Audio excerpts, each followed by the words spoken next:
भक्तजनों, माताओं, बहनों, सादर जय श्री कृष्ण। हमारे YouTube चैनल में आप सभी का बहुत बहुत स्वागत है। मैं हूं आपके साथ आचार्य धर्मेंद्र शास्त्री। सबसे पहले आपको और आपके पूरे परिवार को श्रावण माह की बहुत बहुत शुभकामनाएं और बधाइयां। भगवान भोलेनाथ का तथा माता पार्वती का भरपूर आशीर्वाद आपके जीवन पर सदैव बना रहे। आप सभी पूरे परिवार के साथ सुखी रहें, स्वस्थ रहें, व्यस्त रहें और मस्त रहें।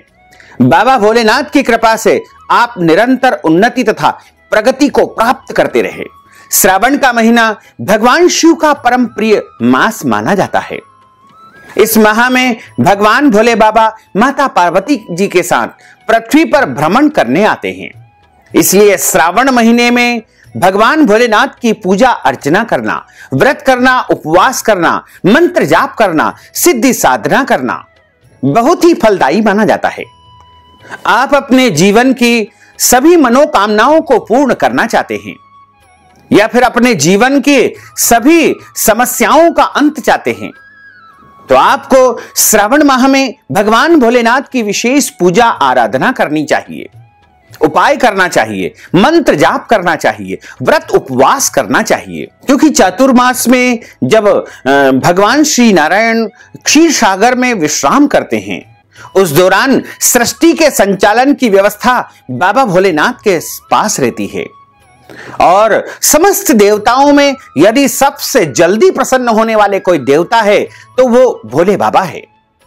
तो भोले बाबा से आप अपना मनचाहा वरदान प्राप्त कर सकते हैं, लेकिन पूरी श्रद्धा, विश्वास एवं आस्था के साथ कोई भी उपाय करेंगे, मंत्र जाप करेंगे, सिद्धि साधना करेंगे तो निश्चित तौर से आपको सफलता प्राप्त होगी।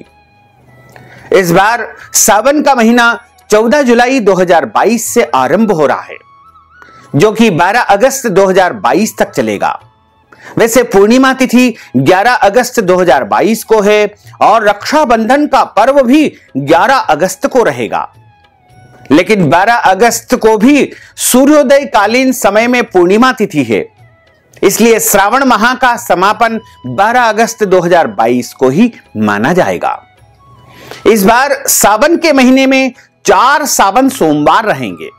पहला सावन सोमवार 18 जुलाई को रहेगा, वहीं दूसरा श्रावण का सोमवार 25 जुलाई को रहेगा। 25 जुलाई के दिन प्रदोष भी है, तो सोम प्रदोष का महापर्व इसी दिन निर्मित हो रहा है। तथा तीसरा श्रावण सोमवार 1 अगस्त को रहेगा, वहीं चौथा श्रावण सोमवार 8 अगस्त को रहेगा। और श्रावण माह में जो सावन शिवरात्रि आती है यानी शिव चतुर्दशी आती है, वो 26 जुलाई को रहेगी। वहीं 2 अगस्त 2022 मंगलवार के दिन नाग पंचमी का पर्व मनाया जाएगा तथा 11 अगस्त 2022 को रक्षाबंधन का महापर्व रहेगा और इसी दिन श्रावण पूर्णिमा का पर्व भी रहेगा। श्रावण माह में भगवान भोलेनाथ तथा माता पार्वती को यदि आप प्रसन्न करना चाहते हैं तो सौभाग्यवती माताओं बहनों को कुछ विशेष उपाय करना चाहिए, जिससे भोले बाबा अत्यधिक प्रसन्न होंगे और उनको मनचाहा वरदान प्राप्त कर देंगे। श्रावण कृष्ण पक्ष की प्रतिपदा से लेकर के श्रावण माह के शुक्ल पक्ष की पूर्णिमा तक श्रावण का महीना माना जाता है।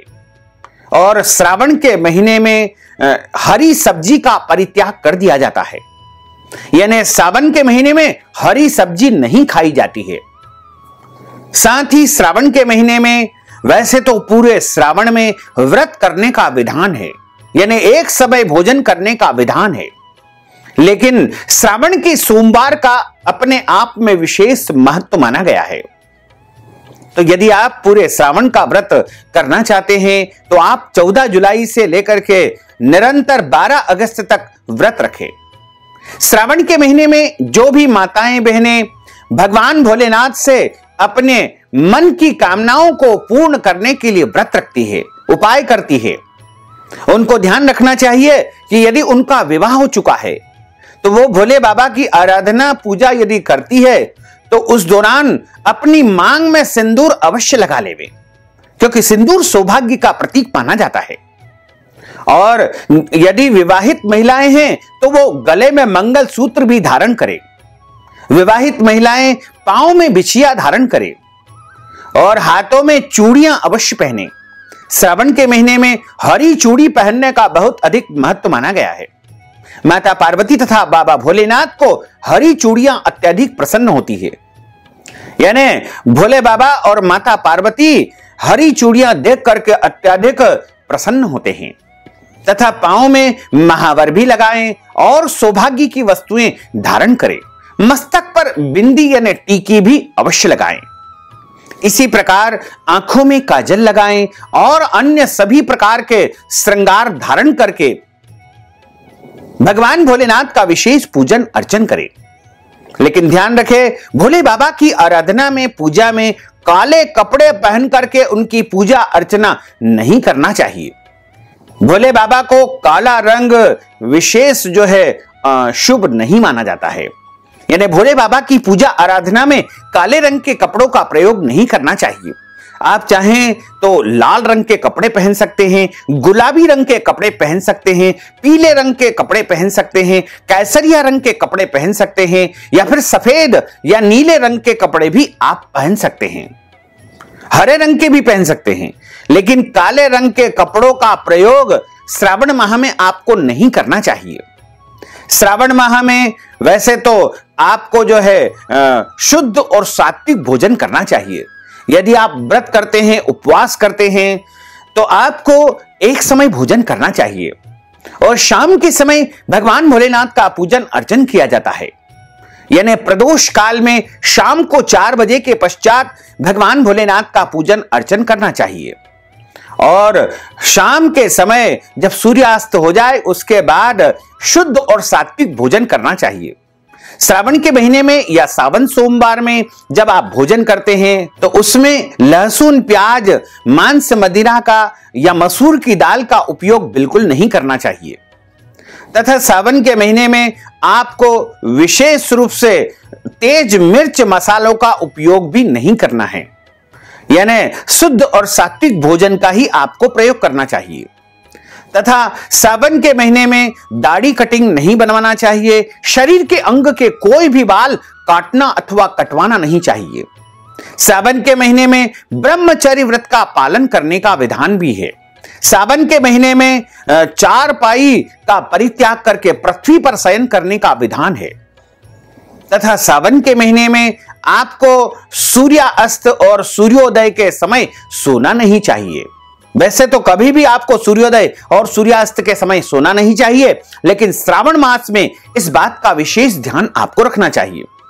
श्रावण के महीने में दिन में सोना नहीं चाहिए तथा श्रावण के महीने में आपको कोई भी गलत, अनैतिक या पाप कर्म बिल्कुल नहीं करना चाहिए, क्योंकि श्रावण के महीने में जो भी आप कर्म करेंगे, यदि अच्छा कर्म करेंगे तो आपको अच्छा फल मिलेगा, बुरा कर्म करेंगे तो उसके बुरे परिणाम आपको देखने को मिलेंगे। श्रावण के महीने में झूठ न बोले, क्रोध न करे, वाद विवाद न करे, लड़ाई झगड़ा बिल्कुल न करे तथा किसी भी जीव को, किसी भी प्राणी को कष्ट न पहुंचाएं तथा प्रतिदिन भगवान का स्मरण करते हुए ओम नमः शिवाय का जाप करते हुए आपको दिन व्यतीत करना चाहिए। श्रावण के महीने में भगवान भोलेनाथ का आप प्रतिदिन पूजन अर्चन कर सकते हैं, या फिर आप श्रावण सोमवार का व्रत करते हैं, श्रावण शिवरात्रि का व्रत करते हैं, प्रदोष का व्रत करते हैं, या नाग पंचमी का व्रत तथा पूजन करते हैं। उस दिन आपको विशेष पूजन अर्चन करना चाहिए, लेकिन प्रत्येक दिन भी भगवान भोलेनाथ का पूजन अर्चन करना चाहिए। वैसे तो भगवान भोलेनाथ को सबसे अधिक प्रिय यदि कोई है तो जलधारा प्रिय, जलधारा प्रिय शिवः, ऐसा लिखा हुआ है शिव पुराण में। यानी केवल भोले बाबा को आप जल से भी स्नान करा देंगे तो भोले बाबा आपसे प्रसन्न हो जाएंगे। और यदि आपके पास सारी व्यवस्थाएं उपलब्ध है तो आप भोले बाबा को सबसे पहले ध्यान करने के लिए अक्षत चढ़ाएं, उसके बाद उनको 4 बार जल चढ़ाएं। यानी पहले पांव धोने के लिए जल अर्पित करें, उसके बाद हाथ धोने के लिए, कुल्ला करने के लिए जल अर्पित करें तथा उसके बाद आचमन करने के लिए जल अर्पित करें, स्नान करने के लिए जल उनको अर्पित करें। गंगा जल का प्रयोग भी आप स्नान करवाने में भगवान भोलेनाथ के लिए अवश्य करें तथा भोले बाबा को आप सबसे पहले दूध से स्नान कराएं। कच्चा दूध इसमें उपयोग किया जाता है। यदि आपके पास गाय के शुद्ध दूध की व्यवस्था है तो आप गाय के दूध से भगवान भोलेनाथ को स्नान कराएं। और यदि नहीं है तो जो दूध आपके पास उपलब्ध है, लेकिन ध्यान रखें कच्चा दूध इसमें उपयोग करना है। जो दूध आप बाजार से लाते हैं उसमें थोड़ा सा गंगा जल आपको मिला लेना चाहिए और गंगा जल मिले हुए दूध से आप भोले बाबा को स्नान कराएंगे तो आपको गाय के दूध से स्नान कराने का ही पुण्य फल प्राप्त होगा। और उसके बाद आप शुद्ध जल से स्नान कराएं, दही से स्नान कराएं।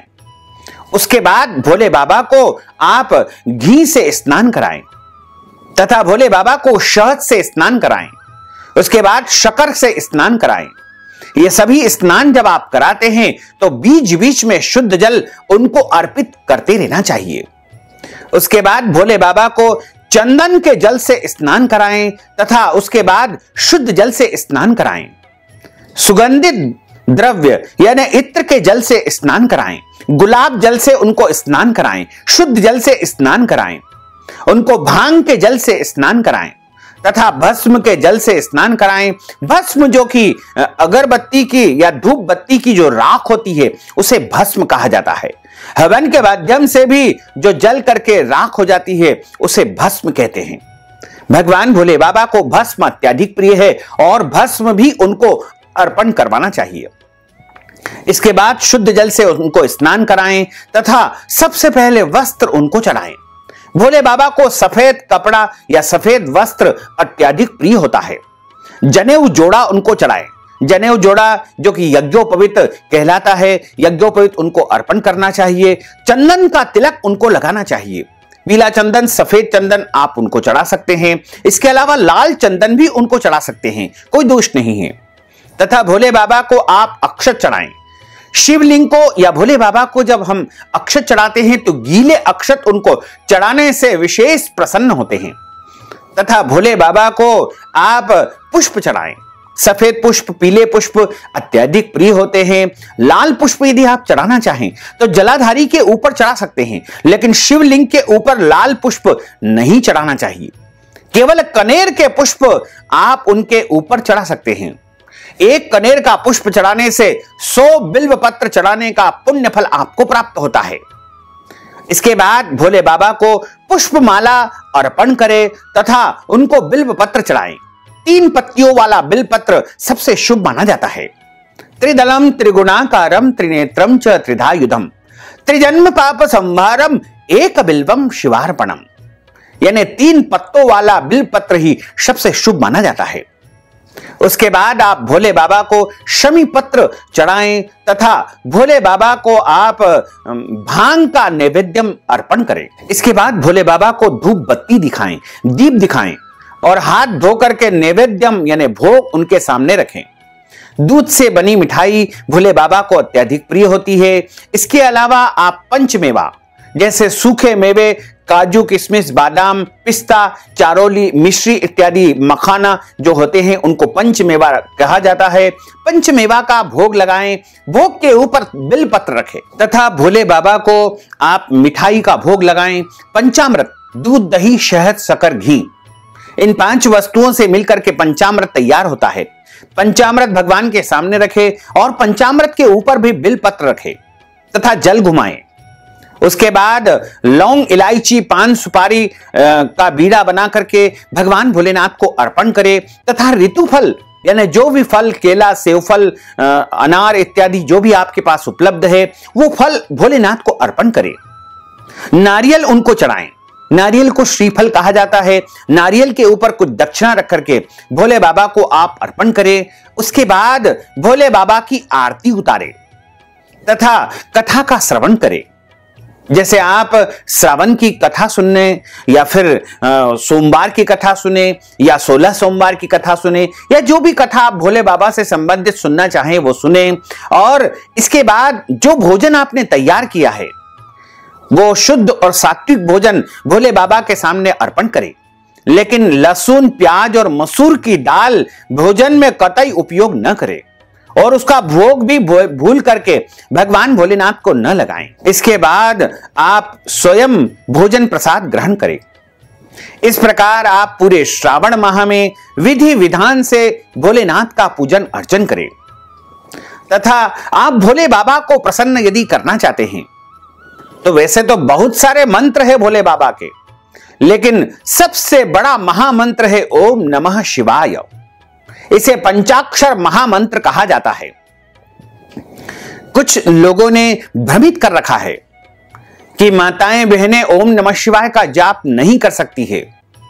यह बिल्कुल गलत है और कुछ लोगों ने इस प्रकार का भ्रम फैला रखा है।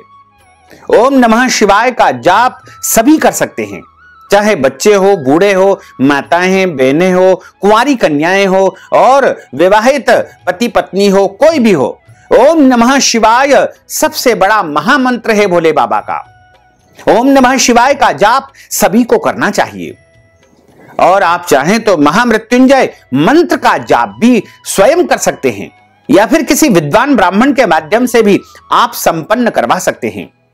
श्रावण के महीने में भगवान भोलेनाथ की प्रसन्नता के लिए रुद्राभिषेक किया जाता है।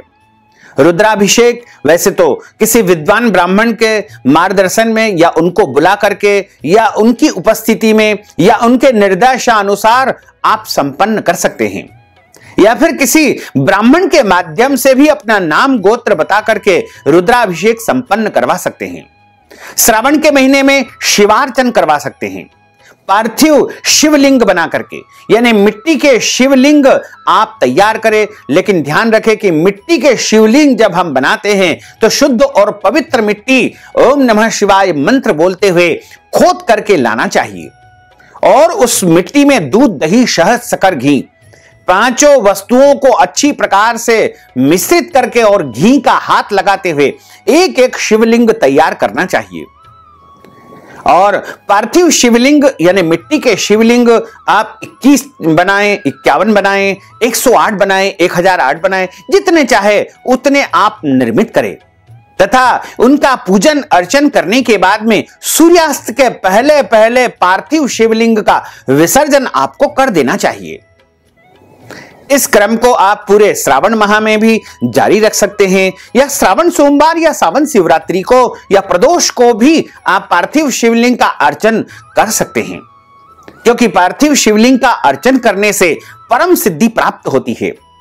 इसके अलावा आप भोले बाबा की प्रसन्नता के लिए प्रत्येक दिन उनके पवित्र स्तोत्रों का, जैसे रुद्राष्टक का या फिर अन्य स्तोत्रों का पठन पाठन या जाप कर सकते हैं या किसी ब्राह्मण के माध्यम से भी आप पूजा अर्चना पूरे श्रावण माह में अपने निवास स्थल पर या मंदिर में संपन्न करवा सकते हैं।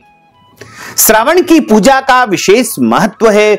आपके जीवन में यदि शिक्षा संबंधित कोई समस्या है या फिर रोजगार, व्यापार, नौकरी संबंधित कोई समस्या है या फिर आपके जीवन में विवाह संबंधी कोई समस्या है, आपके कुंवारे लड़के या लड़कियों का विवाह संपन्न नहीं हो पा रहा है या फिर आपके घर में संतान प्राप्ति का अवसर अभी तक नहीं आया है या संतान संबंधित कोई भी समस्या है या फिर आपके घर परिवार में कर्ज की समस्या है, रोग की समस्या है, पीड़ा है या घर परिवार में आपसी मतभेद बहुत अधिक रहता है, परिवार में कलह की स्थिति है, आर्थिक समस्याओं का समाधान आपको प्राप्त नहीं हो पा रहा है या आप जीवन में बहुत ज्यादा परेशान हो चुके हैं, तो आपको पूरे श्रावण माह में भोले बाबा से प्रार्थना करनी चाहिए, उनके पूजा अर्चना करनी चाहिए।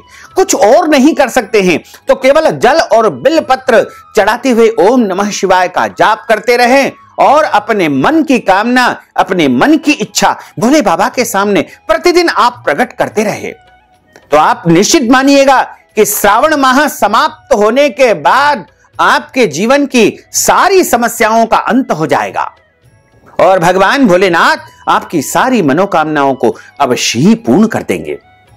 तो भक्तजनों, माताओं, बहनों, अगर आप श्रावण माह में हमारे माध्यम से शिवार्चन करवाना चाहते हैं, रुद्राभिषेक करवाना चाहते हैं, महामृत्युंजय मंत्र का जाप करवाना चाहते हैं या फिर आप पार्थिव शिवलिंग का पूजन करवाना चाहते हैं या कोई भी पूजन अनुष्ठान आप अपनी ओर से हमारे द्वारा संपन्न करवाना चाहते हैं, तो आप अपना नाम तथा गोत्र हमें भेज करके और इस हेतु नगद राशि हमारे पेटीएम के माध्यम से, गूगल पे के माध्यम से, फोन पे के माध्यम से या अकाउंट नंबर के माध्यम से भेज करके श्रावण माह का संपूर्ण पुण्य फल प्राप्त कर सकते हैं और अपने जीवन की सभी इच्छाओं को भोले बाबा की कृपा से आप पूर्ण कर सकते हैं। साथ ही आपसे अनुरोध है कि हमारे इस ज्ञानवर्धक वीडियो को अधिक से अधिक लोगों को शेयर करिएगा, लाइक करिएगा, कमेंट करिएगा और यदि अभी तक आपने सब्सक्राइब नहीं किया है तो अभी और इसी समय सब्सक्राइब अवश्य कर लीजिए। आपको और आपके पूरे परिवार को सादर जय श्री कृष्ण, सादर धन्यवाद।